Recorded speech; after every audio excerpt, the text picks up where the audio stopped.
దేవుని వాక్యాన్ని చదువుకుందాం. వారు జనము నుండి జనమునకును, ఒక రాజ్యము నుండి మరి యొక్క రాజ్యమునకు తిరుగులాడుచుండగా, నేను అభిషేకించిన వారిని ముట్టకూడదనియు, నా ప్రవక్తలకు కీడు చేయకూడదనియు ఆయన ఆజ్ఞ ఇచ్చి, ఆయన ఎవరినైనాను వారికి హింస చేయనేలేదు. ఆయన వారి కొరకు రాజులను గద్దించెను. ఆయనకు స్తుతి కలుగునుగాక, మహిమ కలుగునుగాక.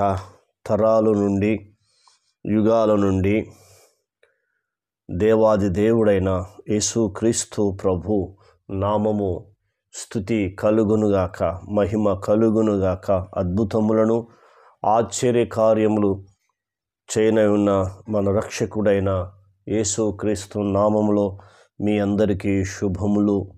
మిమ్మలను, మీ కుటుంబాలను, మీ బిడ్డలను దీవించి ఆశీర్వదించునుగాక. ఆమేన్. వాక్యాన్ని ధ్యానించుకుందాం. వారు జనము నుండి జనమునకును అని రాస్తున్నాడు. వారు ఎక్కడి నుంచి? వారు జనము నుండి జనమునకును, ఒక రాజ్యము నుండి మరి యొక్క రాజ్యమునకు తిరుగులాడుచుండగా. చూసారా? ఒక రాజ్యము నుండి మరి యొక్క రాజ్యమునకు తిరుగులాడుచుండగా నేను అభిషేకించిన వారిని ముట్టకూడదనియో, దేవుడు అభిషేకించిన వారిని ముట్టకూడదనియో, నా ప్రవక్తలకు కీడు చేయకూడదనియో ఆయన ఆజ్ఞ ఇచ్చి. ఎంత అద్భుతమైన దేవుడో చూడు. ఆజ్ఞ ఇచ్చాడు. ఎందుకంటే ఆయన అభిషేకించిన వారిని అసలు ముట్టకూడదు. అందుకే దావీదు చూడండి, సౌలును ముట్టలేదు. సౌలు ఎంత తరుముతున్నా, సౌలు ఎంత హాని దావీదు గారికి చేసినా కూడా, ప్రాణము తీయాలని సౌలు పరిగెత్తుతున్న దావీదు మాత్రం సౌలును ఏమీ అనలేకపోయాడు. తెలుసు సౌలు కూడా, దావీదు యుద్ధవీరుడు, బలాఢ్యుడు, నన్ను జయించగలడు అని సౌలుకు తెలుసు. కానీ తరుముతూనే ఉన్నాడు. కానీ దావీదు మాత్రం, ఆయన దేవుడు అతన్ని అభిషేకించాడు, నేను అసలు అతను ముట్టకూడదని ఆలోచన కలిగి ఉన్నాడు. కాబట్టి అందుకే దావీదు తన యొక్క రాజ్యాన్ని దేవుడు స్థిరపరిచాడు, తన పిల్లలను ఆశీర్వదించాడు. మొట్టమొదటిది. రెండవది, నా ప్రవక్తలకు కీడు చేయకూడదనియు ఆయన ఆజ్ఞ ఇచ్చి. ఆయన ప్రవక్తలు అంటే ఎవరు? ఆయన ఏది అన్నాడో అది చెప్పుమన్న వారికి కీడు చేయకుండా ఆజ్ఞ ఇచ్చాడు. రెండవది. మూడవది, ఆయన ఎవరినైనాను వారికి హింస ఎవరైనా సరే వారికి హింస చేయనేలేదు. అభిషేకించిన వారికి, ప్రవక్తలకు హింస చేయనేలేదు. తర్వాత చూడండి, ఆయన వారి కొరకు రాజులను గద్దించెను. ఆయనకు స్తుతి కలుగునుగాక, ఆయనకు మహిమ కలుగునుగాక. రాజులను గద్దించాడు. ఎంత అద్భుతమో చూడు. రాజులనే గద్దించాడు. వాళ్ళ ఐగుప్తు నుంచి ఇశ్రాయేలు దేశానికి వస్తుండగా మధ్యలో ఎన్ని దేశాలు ఉన్నాయో వారందరినీ గద్దించాడు. ఏ రాజును కూడా, ఏ సైన్యమును, సైన్యాధిపతిని కూడా వారి ఎదుట నిలవనేలేడు. ఎర్ర సముద్రం వచ్చినా కూడా ఆయన దాన్ని పాయలు చేశాడు. ఎర్ర సముద్రం వచ్చినా కూడా ఆయన దాన్ని పాయలు చేశాడు. రాజులందరూ గద్దించాడు. ఎంత అద్భుతమో చూడు. కింద 17వ వచనం రాస్తున్నాడు, ఇశ్రాయేలును రక్షించేందుకు దేవుడు యోసేపును ఉపయోగించుకున్నాడు. ఇశ్రాయేలు ప్రజలు రక్షించడానికి దేవుడు యోసేపును ఉపయోగించుకున్నాడు. అందుకే రాజులను గద్దించాడు. రాజులను గద్దించిన దేవుడు. కాబట్టి ఎంత అద్భుతమో చూడు. మరి నీ కొరకు ఆయన ఎవరినైనా గద్దిస్తాడు. ఎప్పుడు? నీవు దావీదు వలె కీడు చేసిన వారికి కీడు చేయకుండా,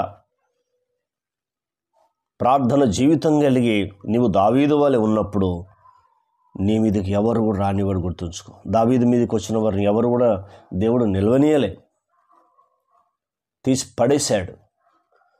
రెండోది యోసేపు చూడండి, అన్నలు కీడు చేశాడు.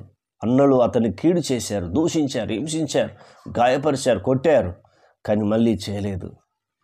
అందుకే దేవుడు యోసేపును కూడా అద్భుతమైన రీతిగా ఒక ఉన్నతమైన స్థితిలో అతన్ని నిలబెట్టాడు.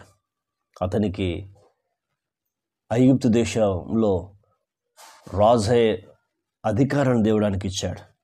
అందుకే నీవు దేవునికి అప్పగించుకోవాలి. గుర్తుంచుకో, నేను ఎవరైనా హింసించినా, నేను ఎవరు కీడు చేసినా, ఎవరు నష్టపరిచినా, ఎవరు నేను బాధపరిచినా కూడా నువ్వు తిరిగి చేయకూడదు. అందుకే కొత్త నిబంధన మత్తయి సువార్త 5వ అధ్యాయంలో మనం చదువుతున్నప్పుడు, శత్రువులను ప్రేమించుడి, హింసించు వారి కొరకు ప్రార్థన చేయుడి. ఒక చెంపదెబ్బ మీద కొట్టినప్పుడు మరో చెంపదెబ్బ ఖాళీ ఉందిగా, దీని మీద కొట్టు అని ఆ చెంపను తిప్పమన్నాడు. మన ప్రేమ, కరుణ, కటాక్షం కలిగిన యేసుక్రీస్తు ప్రభువారు. అంత అద్భుతమైన దేవుని నువ్వు నమ్ముకున్నావు. అందుకే దావీదు రాజును ఏమనలేదు. అందుకే సౌలును గద్దించాడు. అర్థమవుతుందా? యోసేపు మౌనం అయిపోయాడు, తన అన్నను గద్దించాడు. ఫరో హృదయాన్ని మార్పును తీసుకొచ్చాడు.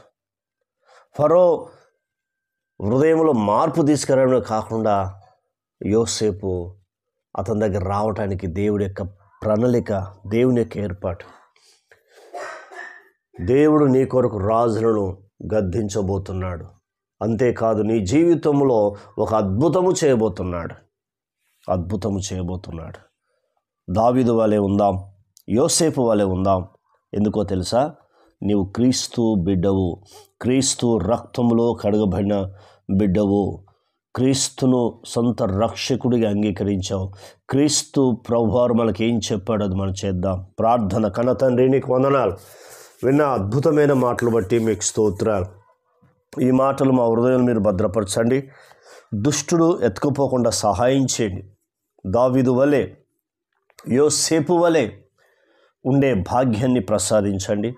యేసయ్య, మిమ్మల్ని నమ్ముకున్న మేము మీలాంటి ఆలోచన కలిగి, మీలాంటి మనసు కలిగి ఈ లోకములో మేము జీవించే కృపను దయచేయండి.